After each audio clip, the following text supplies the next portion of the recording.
get a phone call. Our 13U team is playing, and the parent's like, "You're not going to believe what's going on here." And I was like, what in the world is he going to say? He's like, a parent just punched the umpire right in the face. So let's backstep a little bit. So this is what happened. There was a coach, actually it was a dad, that was coaching first base for this organization.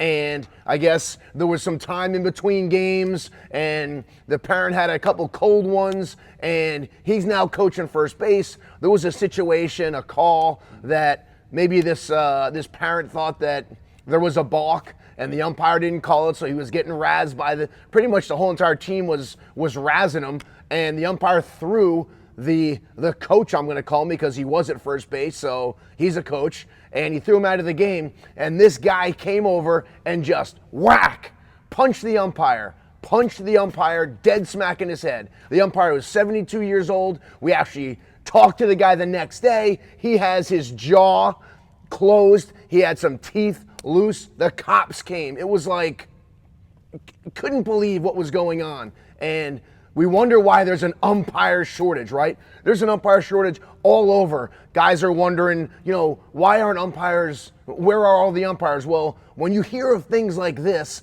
especially when it's this close to home and you're like, you hear these stories or you see social media, 5,000 miles down the road, but then all of a sudden one of your teams is involved in the other team that was playing against us, and our kids are like watching like, what is going on here? So one of our posts recently this weekend was, listen, youth sports are not rock concerts, meaning you shouldn't be going to a youth game to drink beer, to do all these things, to razz umpires, to bust the chops of the other.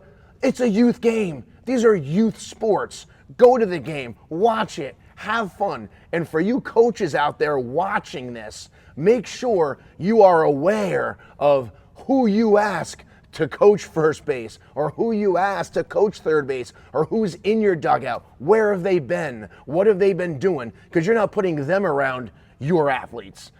So yeah, it was a dad, but once he steps at first base and he's on the field, he's now a coach, and he represents your team, your organization. And we have to be really careful with that. That can happen to anybody. That can happen to any team. But we have to make sure that we're keeping our eye on everything that's going on, and surrounding our kids with good people so that they can respect the game and they're doing the right thing, so it's. Yeah, it's bad. I mean, we saw a post, last week or 2 weeks ago, there's a younger umpire, same thing, he was getting heckled by the parents and just called the game. And he said, all right, we're done. And he was just over it. And I don't blame him, because he's sitting there, volunteering his time it was a Little League game, to be a Little League umpire, and he's got parents sitting behind home plate riding him and screaming at him.